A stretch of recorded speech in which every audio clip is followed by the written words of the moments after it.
से बीजेपी के सूत्र ये इशारा कर रहे हैं कि राजस्थान में इस बार पार्टी बिना किसी मुख्यमंत्री उम्मीदवार के ही चुनाव मैदान में उतरने जा रही है। ये वसुंधरा समर्थकों के लिए झटका है, क्योंकि वो ये मान करके चल रहे हैं कि वसुंधरा तीसरी बार सीएम बनेगी। बीजेपी सामूहिक नेतृत्व में और पीएम मोदी के चेहरे पर ही चुनाव मैदान में उतरना चाह रही है। यही कारण है कि राज्य में निकाली गई आक्रोश यात्राओं की कमान भी अलग अलग नेताओं को दी गई है। वैसे पार्टी ने यह फैसला गुटबाजी से बचने के लिए किया है कि कोई एक ही चेहरा नहीं हो, ताकि गुटबाजी न हो।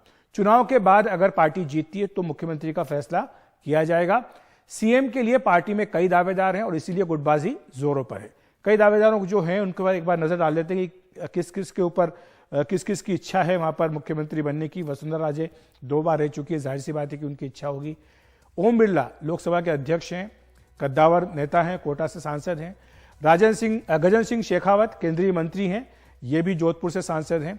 इसके अलावा राजेंद्र सिंह राठौड़ जो कि इस वक्त विधानसभा में नेता प्रतिपक्ष हैं। सतीश पुनिया जो कि बीजेपी के प्रदेश अध्यक्ष रह चुके हैं और इस समय उपनेता हैं।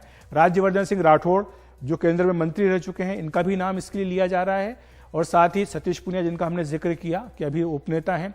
सुनील बंसल जो कि केंद्र में महासचिव हैं, कद्दावर नेता हैं, उनका नाम भी एक तरह से चलाया जा रहा है। तो ये सारे नेता हैं जो इस दौड़ में शामिल हैं। तो इसीलिए ये जो लड़ाई है राजस्थान की, ये काफी महत्वपूर्ण हो जाती है। हमारे साथ इसी पर चर्चा करने के लिए राजस्थान से वरिष्ठ पत्रकार अनिल शर्मा जी जुड़ रहे हैं। अनिल जी, आपका बहुत बहुत स्वागत है एनडीटीवी इंडिया पर। आप इस खबर को किस तरह लेते हैं कि वसुंधरा इन दोनों समितियों में नहीं है? हालांकि हमने ये कहा कि अन्य नेता हैं वरिष्ठ, उन्हें भी शामिल नहीं किया गया है, लेकिन क्या यह संकेत है, जिस तरह से हमने सुना अरुण सिंह को, प्रहलाद जोशी को, कि वसुंधरा जी वरिष्ठ नेता हैं, प्रचार करेंगी, तो क्या यह संकेत दिया जा रहा है कि अब कोई सीएम कैंडिडेट नहीं होगा, वसुंधरा जी बाकी नेताओं की तरह एक नेता है? मैसेजिंग तो अखिलेश जी, अगर आप देखें पूरा, आपने नाम भी पढ़े अभी, और इसमें से ज्यादा दोनों समितियों में जो आपने नाम देखे होंगे वो वसुंधरा गुट के नहीं है। अगर आप देखें तो वो ज्यादातर दूसरे गुट के हैं, वसुंधरा गुट पे नहीं आते।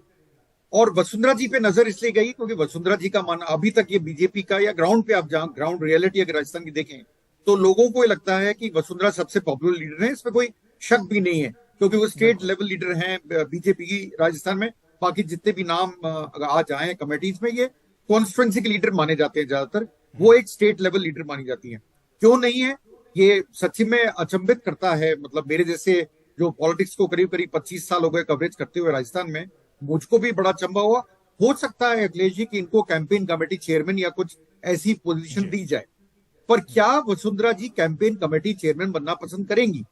इसमें एक बहुत बड़ा मेरे को संशय है। अगर आप देखें, उसका कारण मैं ये मानता हूं कि आप घूम घूम के 200 कॉन्स्टिट्यूंसीज हैं राजस्थान में, असेंबली के अंदर आप 200 कॉन्स्टिट्यूंसी घूम घूम के आए और बीजेपी जीत गई।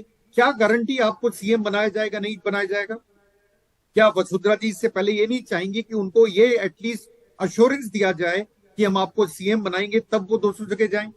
मैं मानता हूं बीजेपी कैडर बेस्ड पार्टी है, बिल्कुल सही बात है, कैडर बेस्ड पार्टी है, पर मुझे कहीं ना कहीं ये लगता है कि आज की हालत में बीजेपी में इनफाइटिंग और फैक्शनलिज्म बहुत ज्यादा है अखिलेश जी, राजस्थान में खास तौर से। पर क्या ये दोधारी तलवार नहीं है कि आप अगर उन्हें मुख्यमंत्री पद के दावेदार बना दें या वादा कर दें कि हाँ आप हम मुख्यमंत्री बनाएंगे, लेकिन फिर बाद में जो बाकी नेता हैं वो कहेंगे ठीक है आप फिर उन्हीं से काम चला लीजिए, हम काम नहीं करेंगे?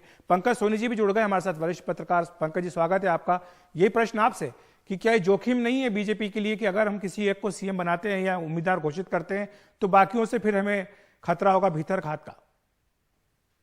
बिल्कुल अखिलेश जी, ये बीजेपी ने जब विधानसभा चुनाव को लेकर तैयारियां अपनी शुरू करी थी और इनके केंद्रीय नेता जब ये आना शुरू हुए थे, जब ये बात बिल्कुल स्पष्ट कर दी थी कि इस राजस्थान में हम किसी स्थानीय चेहरे को तवज्जो नहीं देंगे। और मुझे लग रहा है कि इसी फार्मूले पे बीजेपी भी आगे बढ़ रही है। वसुंधरा राजे निश्चित रूप से बीजेपी के बड़ी कद्दावर नेता हैं और 200 विधानसभा क्षेत्र में उनकी पहचान है, लेकिन बीजेपी फिलहाल उनको किसी तरीके से तवज्जो देने के मूड में इसलिए नहीं दिखाई दे रही। एक चीज तो गुटबाजी पे लगाम लगाना चाहिए बीजेपी। दूसरा, जो वसुंधरा राजे को लेकर जैसे केंद्र से संकेत मिलते रहे हैं दरकिनार करने के, ये इस बात की भी पुष्टि कर रहा है कि वसुंधरा को फिलहाल जो बीजेपी का केंद्रीय नेतृत्व है वो किसी तरीके से भी मेन स्ट्रीम में आने से, मेन स्ट्रीम देने को तैयार नहीं है, उन्हें मेन स्ट्रीम में आने से रोक रहा है। तो जहां तक बात अभी चर्चा में ये भी है कि चुनाव प्रबंध जो इनकी प्रचार समिति, उसकी वसुंधरा राजे जी को चेयरमैन बनाया जा सकता है, लेकिन वो उनके कद के अनुरूप मुझे लगता नहीं, वो पद है नहीं, तो लगता नहीं वो इसको स्वीकार करेंगी। लेकिन ये निश्चित रूप से माने कि बीजेपी ने जो अपना माइंड मेकअप किया था शुरू में, किसी भी राजस्थान के नेता को तवज्जो नहीं देनी है, उसी के ऊपर बीजेपी काम कर रही है। तवज्जो नहीं देनी यानी ये कि बीजेपी किसी एक मुख्यमंत्री पद के उम्मीदवार के रूप में घोषित नहीं करेगी, पीएम मोदी के नाम पर ही चुनाव लड़ेगी। यही कारण है कि जो रैलियां अलग अलग निकाली गई उसमें भी एक को आगे न करके बाकी सबको शामिल किया गया है, इसी बात का इशारा दिया। लेकिन अनिल जी, ये जो दांव है बीजेपी का, राजस्थान के हिसाब से क्या भारी पड़ेगा या बीजेपी को इससे फायदा होगा? क्योंकि शुरुआत बीजेपी ने की है मुख्यमंत्री पद के उम्मीदवार घोषित करने की। 2003 में आप याद होगा आपको कि केंद्र में मंत्री थी, लेकिन उनको राजस्थान में प्रदेश अध्यक्ष बना करके भेजा गया था। बीजेपी को तब बड़ी जीत भी मिली थी। तो ये दांव कई बार तो बीजेपी को फायदा पहुंचाता है और कई बार उल्टा भी पड़ता है। अखिलेश जी, मैं इसको ऐसे, आप देखिए, कर्नाटका में कोई फेस नहीं था बीजेपी का, हिमाचल में कोई फेस नहीं था, कलेक्टिव लीडरशिप पे चुनाव लड़ा गया, जिसकी बात ये राजस्थान में भी कर रहे हैं। मेरा मानना यह है कि इसका नुकसान हो रहा है बीजेपी को। आप देखिए कर्नाटका का रिजल्ट क्या आया या हिमाचल का रिजल्ट क्या आया। लोकल छत्रप को या लोकल लीडर को आगे लाना बहुत जरूरी है, वरना उसके, मेरे को याद नहीं आता कि गुजरात जो लास्ट इलेक्शन था उसके बाद में बीजेपी कोई चुनाव बिना लोकल लीडरशिप को सामने लाए जीत पाई है जी। मैंने आपको दोनों स्टेट गिनाए, दोनों स्टेट्स में दिक्कत हुई। मैं मानता हूं राजस्थान में भी दिक्कत होगी, चाहे आप माने कि राजस्थान में बीजेपी की पोजीशन अच्छी है, पर मैं मानता हूं वसुंधरा का इंपैक्ट करीब 20 से 30 सीटों पे पड़ेगा। ये मेरा मानना है, अगर चेहरा डिक्लेयर नहीं करा तो। अभी जल्दबाजी है वैसे जीत और हार को बताने के लिए, पर ओवरऑल अगर मैं देखता हूं तो 20 से 30 सीट पे अंतर बढ़ता है। 20 से 30 सीटें बहुत मैटर करती हैं अखिलेश जी। कोई भी पार्टी हो, पॉलिटिकल पार्टी, क्या वो चुनाव हारने के लिए चुनाव लड़ेगी? ये मेरा एक बहुत बड़ा क्वेश्चन है, क्योंकि हमारे प्रधानमंत्री तो पंचायत चुनाव और जो पूरी टीम है उसमें भी जीतने की कोशिश करती है। आप एक स्टेट को लूजने की 20-30 सीट की बात करते हो, तो मेजर डिफरेंस कर देता है। और शायद अनिल जी, मैं जाते जाते पंकज जी के पास चलता हूं, मेरे पास समय की थोड़ी कमी है। पंकज जी, आज बीजेपी ने छत्तीसगढ़ के, मध्य प्रदेश की अपनी पहली सूची जारी कर दी। संभावना कि राजस्थान में भी वो ऐसा ही करें। आपके हिसाब से ये जो बीजेपी का कदम है, रणनीति में बदलाव है, इसका कितना इंपैक्ट पड़ेगा राजस्थान में, अगर वो चुनाव की घोषणा से पहले ही अपने उम्मीदवारों के नामों का ऐलान कर देते हैं? देखिए, मुझे लग रहा है अखिलेश जी राजस्थान में भी इस सिचुएशन में नहीं आई बीजेपी की अपने कैंडिडेट्स को घोषित करे।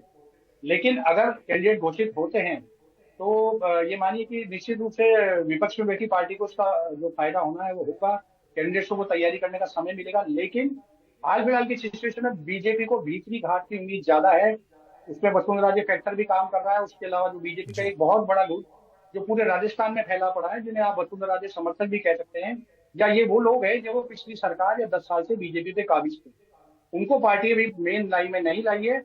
अगर बीजेपी टिकट जहां घोषित करती है तो उनसे भीतरी घाट की पूरी संभावना है। तो मुझे लगता नहीं कि राजस्थान में ये टिकट घोषित करने में भाजपा कोई जल्दबाजी करेगी। जी, शुक्रिया आपका पंकज जी इस तमाम जानकारी के लिए। अनिल जी, आपका भी धन्यवाद। तो वसुंधरा राजे का जहां तक प्रश्न है, हमारे दोनों ही विशेषज्ञ कह रहे हैं कि अभी इस पर अंतिम बात कही जानी बाकी है, इंतजार करना होगा कि आगे बीजेपी उनके बारे में क्या फैसला करती है।